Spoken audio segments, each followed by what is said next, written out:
अस्सलामुअलैकुम आउज़ुबिल्लाहि मिनश्शैतानिर्रजीम बिस्मिल्लाहिर्रहमानिर्रहीम। नाजरीन, वर्ल्ड कप हमारा है प्रेजेंट बाय मेडिकेम और वर्ल्ड कप 2023 के सनसनीखेज मैचेस जारी हैं और आज जो मैच खेला जा रहा है वो अफगानिस्तान और नेदरलैंड के दरमियान खेला जा रहा है। और अगर बात की जाए तो अफगानिस्तान की इस वर्ल्ड कप में खासा अच्छी कारकर्दगी हम देख रहे हैं और अगर बात की जाए नेदरलैंड की तो नेदरलैंड की टीम भी किसी से पीछे नहीं है। सबसे ज़्यादा इस वक्त अपसेट जो चल रहा है वो श्रीलंका के साथ चल रहा है। बांग्लादेश जो इस वक्त सेमीफाइनल की दौड़ से बाहर हो चुका है। और अगर बात की जाए पाकिस्तान की तो पाकिस्तान की भी कोई खासा अच्छी कारकर्दगी नहीं है। शायकीन क्रिकेट की जानिब से पूरी टीम को हदफ तनकीद बनाया जा रहा है। इस वक्त हमारे साथ स्टूडियो में मौजूद हैं senior sports journalist analyst Riyazuddin साहब। सर आपको वेलकम करेंगे। फरहान फरीद जो कि स्पोर्ट्स एनालिस्ट हैं, सर आपको भी वेलकम करेंगे। मोहम्मद जावेद खलील जो एक कमेंटेटर भी हैं और स्पोर्ट्स एनालिस्ट भी हैं, सर आपको भी प्रोग्राम में वेलकम करेंगे। सर सबसे पहले अगर बात की जाए, अभी पाकिस्तान की बात तो हम बाद में करेंगे क्योंकि आज जो मैच खेला जा रहा है वो नेदरलैंड और अफगानिस्तान के दरमियान खेला जा रहा है। तो क्या समझते हैं, दोनों टीमें जो है वो बेहतरीन परफॉर्म कर रही हैं, तो आप क्या कहेंगे रियाजुद्दीन साहब? क्या अगर आज का मैच अफगानिस्तान जीत जाता है तो स्कोर बोर्ड में या फिर अगर देखा जाए तो सेमीफाइनल की दौड़ में अफगानिस्तान शामिल हो सकता है? बिस्मिल्लाहिर्रहमानिर्रहीम, बहुत शुक्रिया। देखें, सिलसिला ये है कि अफ़गानिस्तान और नेदरलैंड यही दो ऐसी टीमें हैं जो एक डार्क हॉर्स कहलाती हैं और इन्होंने इससे कबल भी अपसेट किए हैं और इस मेगा इवेंट पे भी अपसेट किए हैं।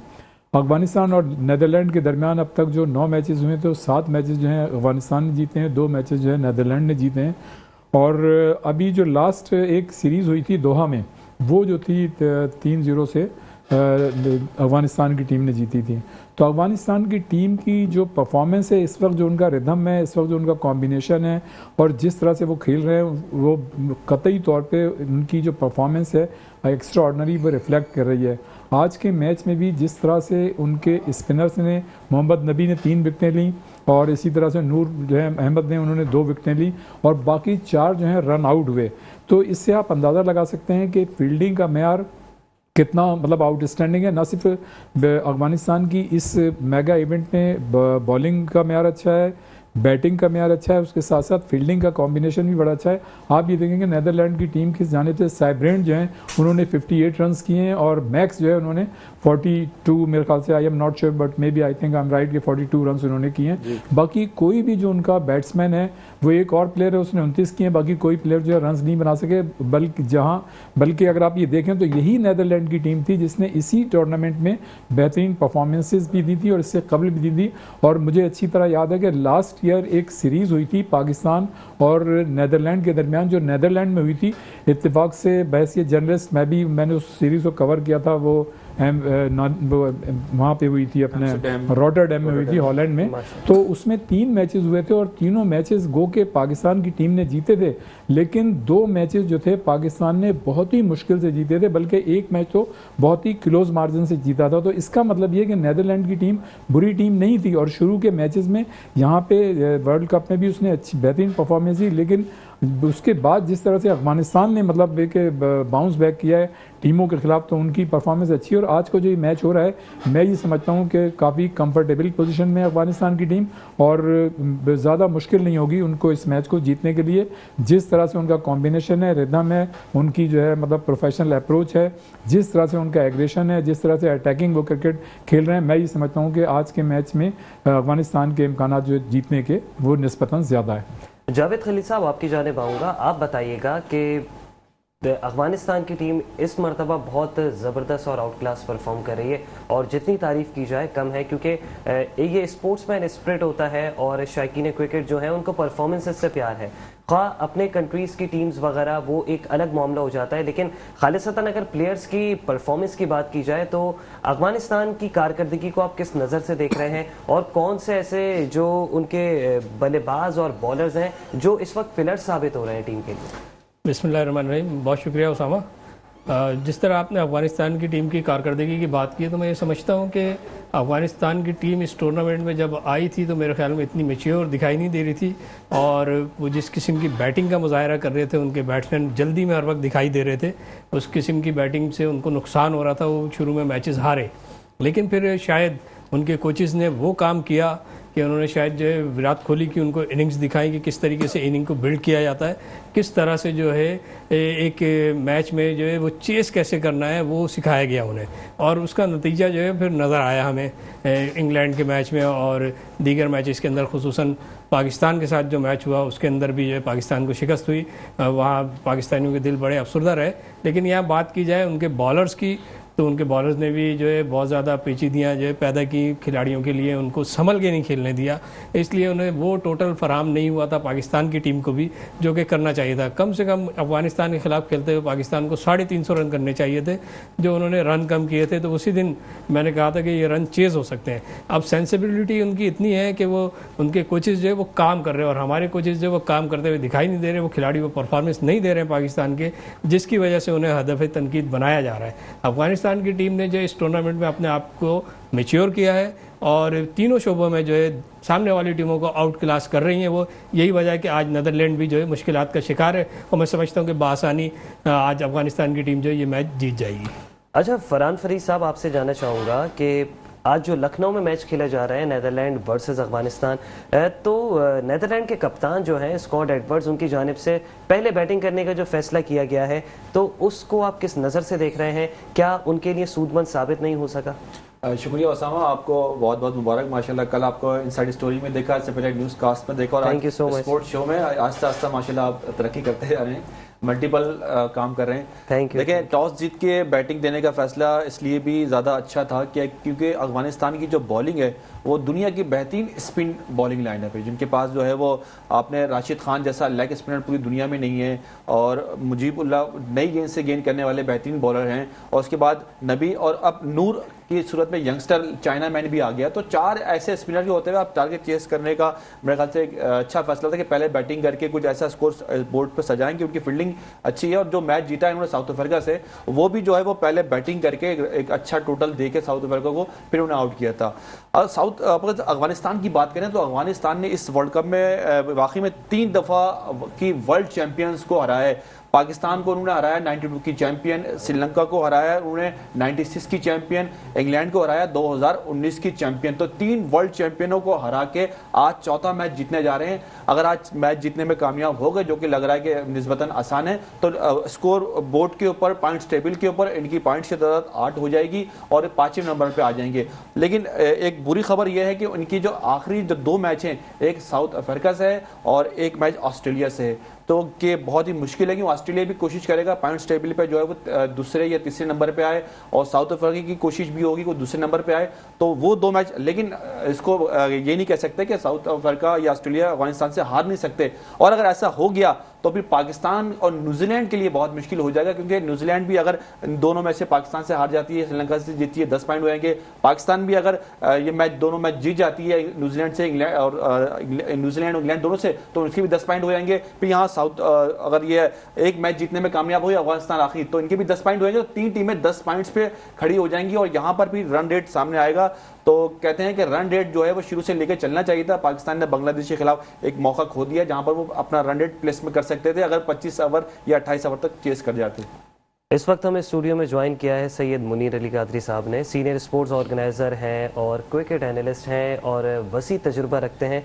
उनसे पूछेंगे क्या आप क्या समझते हैं वही अफगानिस्तान के प्लेयर्स जो कराची के असगर अली शाह स्टेडियम्स में हमारे साबिक प्लेयर्स के हाथों रेडी हुए हुए हैं, और आज वो प्लेयर्स देखा जाए तो वर्ल्ड क्लास परफॉर्मेंसेस दे रहे हैं, और हमारे प्लेयर्स जिन्हें परफॉर्मेंस देनी चाहिए, जिनके पास अकेडमीज़ की भरमार है और जिनके पास टैलेंट की कमी नहीं है। और देखा जाए अगर कराची से ही हम देखें तो कराची से भी पूरी 15 लड़कों की टीम हम बना सकते हैं इस वक्त। तो कहाँ कहाँ क्या क्या कमियां देख रहे हैं? शुक्रिया बहुत बहुत। बात यह है कि सबसे पहले तो पाकिस्तान और दीगर ममालिक में एक बहुत बड़ा इम्तियाजी फ़र्क है, मुमताज़ नहीं इम्तियाजी फ़र्क है, और वो ये है कि यहाँ कोई भी आंसरेबल नहीं है। बड़ा आराम से वो आता है, अपना पार्ट अदा करता है, अपना हिस्सा लेता है और निकल जाता है, कोई पूछने वाला नहीं है। जो पूछने को जाता है उसी की छुट्टी हो जाती है, तो वो पूछने वाला भी खामोश रहता है कि आज मेरी छुट्टी ना हो जाए। दीगर ममालिक में जो कोचेज़ हैं उन्होंने चाहे बाहर के कोचेज़ रखे हैं या अपने रखे हैं, उनका एक तरीक़ेकार है जहाँ अकाउंटेबिलिटी जिसे कहते हैं, एहतसाब का एक सिलसिला है। हमारे यहाँ नहीं है। हमारे यहाँ हम उसको पैसे भी दे रहे हैं सामने वाले को और उसके रऊने मिन्नत भी हैं। वो कुछ करके भी नहीं दे रहा जब भी हम उसे गीत गा रहे हैं। और दूसरी बात यह है कि जो अफगानिस्तान ने पाकिस्तान से सीखा, तो आप ये समझ लीजिए कि ये उस्ताद के लिए बहुत ही अच्छी बात होती है कि उसका शागिर्द जो है वो उससे आगे निकल जाए। लेकिन अब इतना भी नहीं है कि हमारा मुल्क इतना पीछे रह जाए कि वो शागिर्द जो है वो शागिर्दी को उस्तादी में तब्दील कर दे और हम उसके शागिर्द बन के रह जाएं। असगर अली शाह स्टेडियम हो, KCC स्टेडियम हो, दीगर इलाके हों, आप डोमेस्टिक क्रिकेट के हवाले से एक छोटी सी बात सुन लें कि हमारा डोमेस्टिक स्ट्रक्चर इतना नाकिस है और इतना तनकीद का निशाना बन चुका है कि अब इसकी वैल्यू ख़त्म हो गई है। और इसकी वैल्यू इसलिए ख़त्म हो गई है कि हम पैसों के भुखारी हो गए। ठीक है, भूख बहुत है पैसों की। ज़रा सा PSL है, SPL है, कश्मीर लीग है, कोई भी लीग हो, उसमें से हम करोड़ों अरबों रुपए लेते हैं, अपनी जेबों में डालते हैं, अपना हिसाब किताब पूरा करते हैं और वहाँ से 2 लड़के उठा लेते हैं। जब हम 2 लड़के उठा के कौमी टीम में लेके आते हैं तो उस PSL की जो वाह है वो बहुत डबल हो जाती है और उसकी बुनियाद जो है वो ज़बरदस्त मुस्तहकम होती है। इससे नुकसान ये होता है कि डोमेस्टिक क्रिकेट जो है वो नीचे की तरफ चली गई है और T20 ने कब्जा कर लिया है। और T20 ने कब्जा इसलिए क्या है कि इसमें ग्लैमर भी है, इसमें आसान तरीका है, इसमें पैसे भी हैं, पैसे, और इसमें आसान तरीका है पाकिस्तानी टीम को ज्वाइन करने का। लोग मर गए, कोई लोग जिंदा है तो बुजुर्गी की हालत में आ गए। जो 12th में थे आज तक 11th में जगह नहीं पा सके। जिन्होंने 100 आउट डोमेस्टिक में किए वो 14 में जगह नहीं पा सके। जो पाकिस्तान का वर्ल्ड क्लास एक विकेट कीपर बैट्समैन है, कप्तान अपना कौन मार चुका है, वो रन पे रन करे जा रहा है, डोमेस्टिक में विनिंग ट्रॉफी हासिल कर रहा है, लेकिन उसको कोई पूछने वाला नहीं है। उसकी वजह यह है कि ये मुल्क जो है वो एहतिसाब की बुनियाद पर कायम हुआ था कि हमने एहतिसाब किया था कि इस मुल्क को किस बुनियाद पर चलाया जाए। लेकिन अफसोस यह है कि हम खुद ही उसके शिकार होगा और आज किसी भी सूरत में, किसी भी फील्ड में, क्रिकेट समेत, स्पोर्ट्स समेत कहीं भी आंसर में कोई नहीं है जिसकी समझ लीजिए कि खेती है या जिसका दाव चल रहा है वो अपने चला रहा है। हमारे लिए ऑपरेशन ज़रूरी है। हम 2 जीत पे ना जाए, वर्ल्ड कप के सेमीफाइनल पर नहीं जाए, बल्कि हमारी ये इल्तिजा है as a sport organiser, sport consultant, sport lover और पूरे कौम की कि बराए मेहरबानी ये खाता बंद करें और सही तरीके से मेरिट पे वो लोग ले आए जो मेरिट पे अपनी टीम का इंतखाब कर सकें, जो मेरिट पे बोर्ड को चला सकें, जो मेरिट पे जो है ख़ुद भी मुंतखब हो और दूसरों को भी मुंतखब करके उनसे कोई काम ले सकें। चलिए ठीक है sir, I agree with you. और आपने जो बातें कही हैं वो हर बात बिल्कुल ठीक बोली है। नाज़रीन, वक्त हो गया है एक ब्रेक का, हाजिर होंगे ब्रेक का। प्रोग्राम वर्ल्ड कप हमारा है। मैं नाजरीन आपको एक मरतबा फिर से खुश आमदीद करेंगे। आज नीदरलैंड और अफगानिस्तान के दरमियान मुकाबला जारी है और अगर कल के मैच पे नज़र डाली जाए तो कल पाकिस्तान वर्सेस न्यूजीलैंड, और एक मरतबा फिर से न्यूजीलैंड और पाकिस्तान की टीमें आमने सामने आ रहे हैं। वार्म अप मैच में भी हमने दोनों टीमों को टकराते हुए देखा और पाकिस्तान की जानिब से एक बड़ा टारगेट दिया गया था वार्म अप मैच में, और न्यूजीलैंड के लिए उस टारगेट को चेस करना कोई बड़ी बात नहीं थी। फरहान फरीद साहब, आपकी जानिब आऊँगा, आप क्या समझते हैं, कल के मैच को किस तरीके से देख रहे हैं और कहाँ कहाँ क्या क्या कमियाँ हैं और कहाँ कहाँ क्या क्या बेहतरी लेकर आनी चाहिए टीम पाकिस्तान को? देखिए, न्यूजीलैंड की टीम को अगर देखें तो शुरू के जो मैचेस थे न्यूजीलैंड जो है बहुत ही अच्छी क्रिकेट खेल रहा था और मुसलसल मैच जीतते आ रहा था इंग्लैंड से जब से उसने मैच जीतना शुरू किया। लेकिन उसके बाद थोड़ा सा अब 2 मैचों में उसकी परफॉर्मेंस में थोड़ा सा बदलाव आया है और उनके जो अब टीम डिपेंड कर रही है रविंद्रा पे। अब रविंद्रा अगर नहीं चलेंगे तो फिर टीम पे प्रेशर आ जाता है। अगर वैसे ट्रैक रिकॉर्ड देखें तो 92 के वर्ल्ड कप में 2 दफ़ा आमने सामने आए थे। न्यूजीलैंड ने 8 के 8 मैच जीते हुए थे, लेकिन लीग का आखिरी मैच था वो पाकिस्तान से खेला और पाकिस्तान ने वेलिंगटन के ग्राउंड पे उनको शिकस्त दी। फिर ऑकलैंड में सेमीफाइनल खेला गया, पाकिस्तान ने सेमीफाइनल में शिकस्त दी।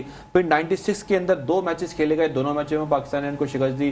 फिर न्यूजीलैंड के अंदर 99 के वर्ल्ड कप में न्यूजीलैंड में हमने ग्रुप के मैच में शिकस्त दी। फिर वर्ल्ड कप का सेमीफाइनल भी हमारा न्यूजीलैंड से हुआ, फिर हमने सेमीफाइनल में शिकस्त दी और आखिरी वर्ल्ड कप 2019 में जब हमारा टाकरा हुआ था तो बाबर आजम की सेंचुरी की बदौलत हमने टारगेट चेस किया था 238 रन का। तो ट्रैक रिकॉर्ड देखा जाए वर्ल्ड कप के अंदर तो हमारा न्यूजीलैंड पे बहुत अच्छी सबकत हासिल है।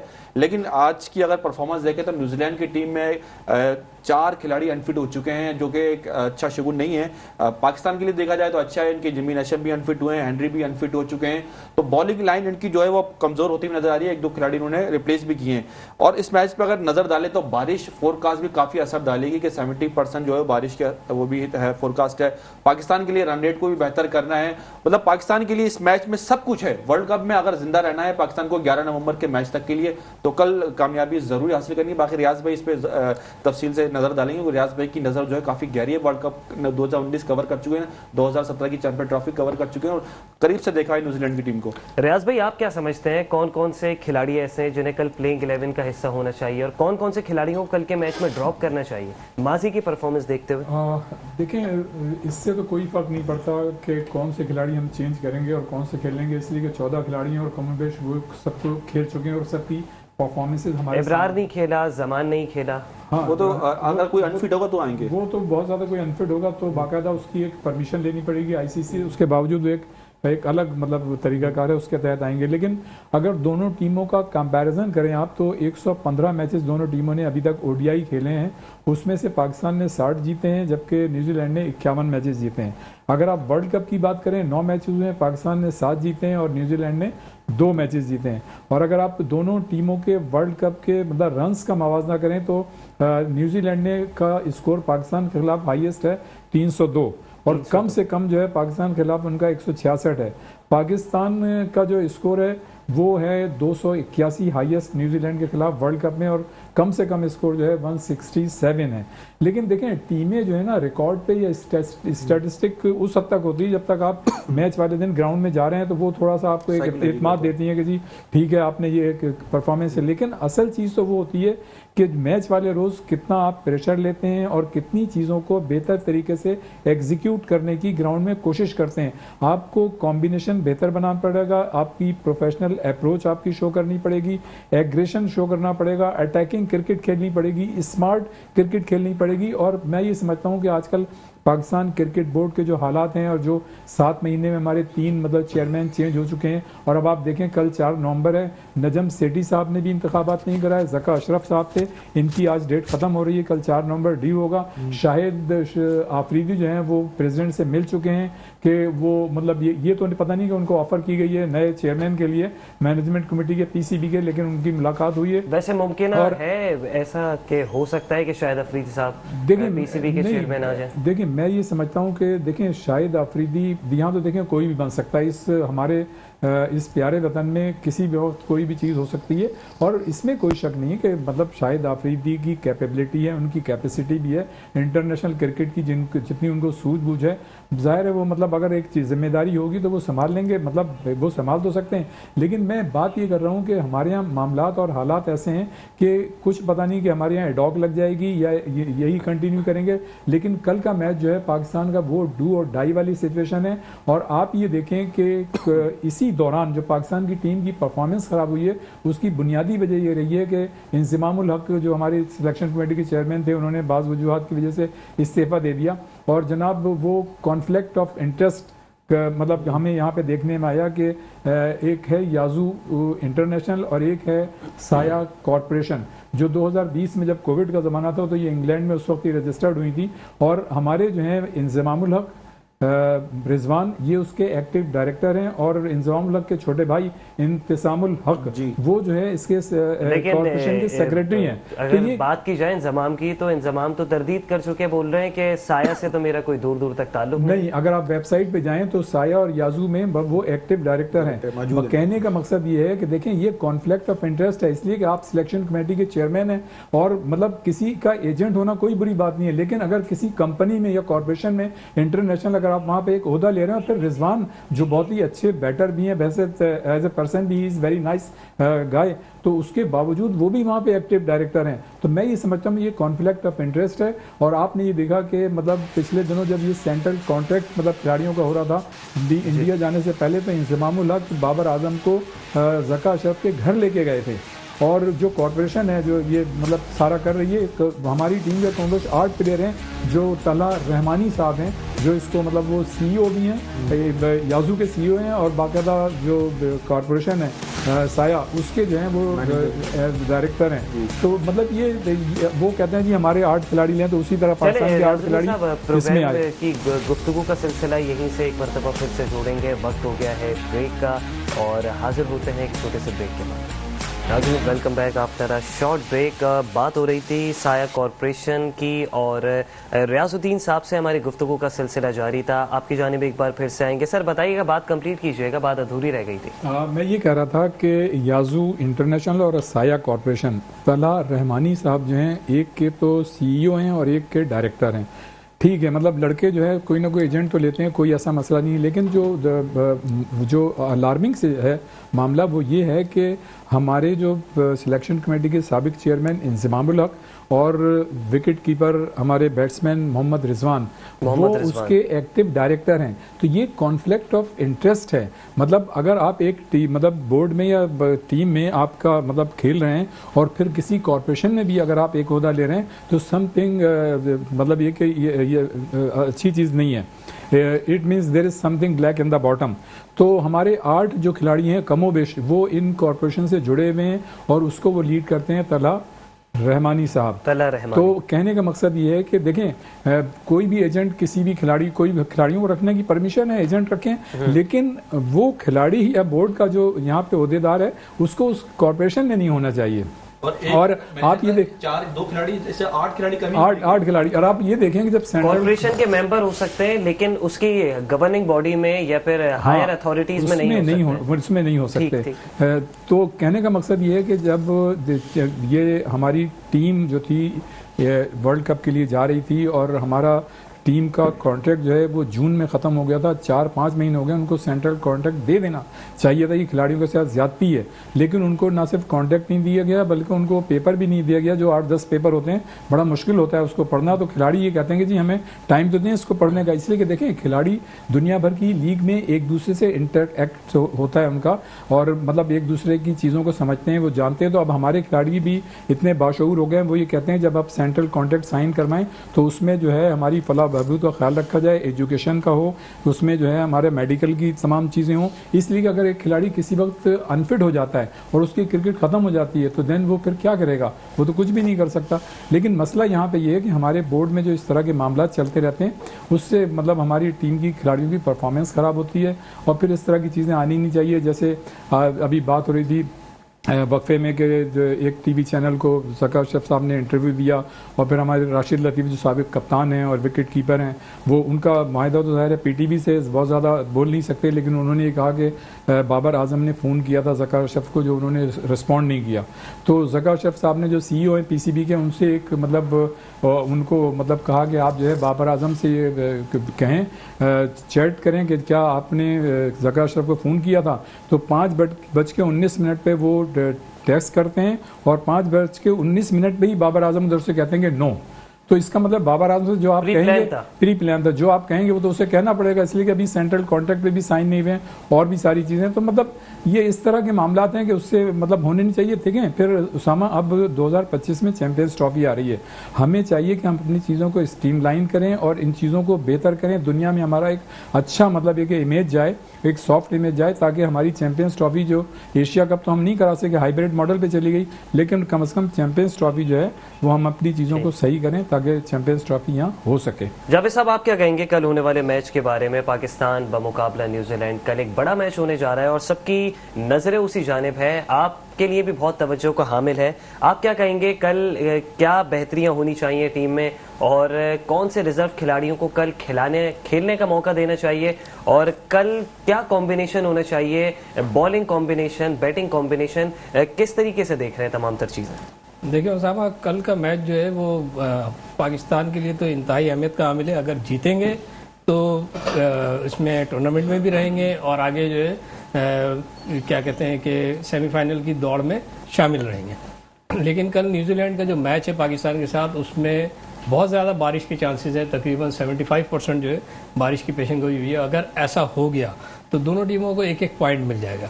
अगर तो बारिश हमारे हक में साबित हो जाएगी? नहीं, हमारे हक में नहीं होगी। अगर पाकिस्तान को 1 पॉइंट मिला और न्यूजीलैंड को भी, तो न्यूजीलैंड तो सर्वाइव कर रहा होगा, लेकिन पाकिस्तान के रास्ते मुनक़ता हो जाएंगे इस वर्ल्ड कप में। लेकिन मुझे ये समझ में आ रहा है कि जिस तरह से आपने कहा कि कल का मैच जो है उसमें खिलाड़ियों को क्या तब्दीली करनी चाहिए। देखें, मैनेजमेंट जब अपनी टीम को मुंतखब करके ले गई है, वहाँ कप्तान और मैनेजमेंट को मालूम है कि कल जो मैच होने वाला है उसमें कौन से खिलाड़ियों को हमें खिलाना है। मैं तो ये समझता हूँ कि जो पिछले 2 मैचेस के अंदर मोहम्मद वसीम की परफॉर्मेंस रही है तो उसे कंटिन्यू करना चाहिए फास्ट बॉलिंग के अंदर, क्योंकि पिछले मैच के वसीम अंदर भी- जूनियर की बात हो जी रही है? Mohammad Wasim junior, okay. तो उससे पहले भी बात हो रही थी जब वसीम ने एक मैच खेल लिया था कि भाई कल दोबारा जो हसन अली को लाया जाएगा, तो ये चीज़ नहीं होनी चाहिए। जो एक परफॉर्मर है, परफॉर्मेंस दे रहा है, आपकी बेंच स्ट्रेंथ में इतने वैसी हाँ, वाकई एक मोमेंटम नहीं बन चुका है। हाँ, आपकी बेंच स्ट्रेंथ इतनी नहीं है कि आप किसी को जो लेकर के आए और फिर वो परफॉर्म करे। आ गया बॉलर परफॉर्म कर रहा है तो मेरे ख्याल में उसे कंटिन्यू करना चाहिए। बाकी यहाँ पे जो सूरत हाल वही है जिस तरीके से हमेशा पाकिस्तान के साथ अगर मगर लग जाता है, वो यही सिलसिला चल रहा है पाकिस्तान के साथ। बहुत अगर ये शुक्रिया जीते, जावेद खलील वो हारे, साहब, फिर टाइम होगा। कम है। फरहान फरीद साहब, आप बताइएगा कल के मैच के बारे में क्या कहेंगे, लास्ट कमेंट। देखिए मेरे ख्याल से फास्ट बॉलिंग वही होनी चाहिए। हाँ देखिए यहाँ पर उसामा मीर अब तक कोई अपनी छाप नहीं बैठा सके, और शादाब जो है वो बैटिंग में तो परफॉर्म करते हुए आए अब तक। तो मेरे ख्याल से कल शादाब को दोबारा शादाब को मौका देना चाहिए और उसामा मीर अभी तक वो करने चाहिए। और मेरे ख्याल से कल का मैच जो है वो 50-50 होगा। चिन्नास्वामी स्टेडियम बेंगलोर की विकेट जो है वो बैटिंग को ज़्यादा फेवर करती है, तो टारगेट चेस करना जो है वो, क्योंकि न्यूजीलैंड की टीम ने अगर पहले बैटिंग की तो न्यूजीलैंड की टीम जो है वो खतरनाक हो जाती है। तो पाकिस्तान पहले बैटिंग करके बड़ा टारगेट दे ताकि वो उस मैच में कामयाबी हासिल कर सके। मुनीर साहब, आप क्या कहेंगे कल के मैच के बारे में, लास्ट कमेंट दीजिएगा। लास्ट कमेंट यही है कि पाकिस्तान को जैसी भी पिच हो, जैसा भी वेदर हो, आखिर तक जब तक कि बारिश शुरू ना हो जाए उस वक्त तक उस स्थिति पे जाना चाहिए कि बेस्ट पॉसिबल रन रेट अपना अच्छा करें और एक अच्छा स्टार्ट लेकर इतने रन बनाने के जिससे पाकिस्तानी कौम जो है पूरा मैच देख सके वर्ल्ड कप का। ठीक है, आपका भी बहुत शुक्रिया। Senior sports journalist analyst Riyazuddin साहब हमारे साथ इस वक्त स्टूडियो में मौजूद थे। फरहान फरीद साहब जो स्पोर्ट्स एनालिस्ट हैं, मोहम्मद जावेद खलील साहब ये एक कमेंटेटर भी हैं और स्पोर्ट्स एनालिस्ट भी हैं, और सैयद मुनीर अली कादरी साहब जो सीनियर स्पोर्ट्स ऑर्गेनाइज़र हैं और क्रिकेट एनालिस्ट हैं। आप सबका बहुत बहुत शुक्रिया। आप लोगों ने यहाँ पे तबसरा किया, अपने तज़्ज़िये दिए, अपने एक्सपीरियंसेस शेयर किए, टीम को मशवरे दिए। इंशाल्लाह फिर इसी तरीके से किसी नेक्स्ट प्रोग्राम में आप सबसे मुलाकात होगी। नाज़रीन, इसी के साथ अपने मेज़बान उसामा एजाज को दीजिए इजाज़त, और इंशाल्लाह जैसा कि प्रोग्राम का नाम है वर्ल्ड कप हमारा है, तो इंशाल्लाह हमारी ये दुआएं कि इंशाल्लाह वर्ल्ड कप हमारा होगा। अल्लाह हाफ़िज़।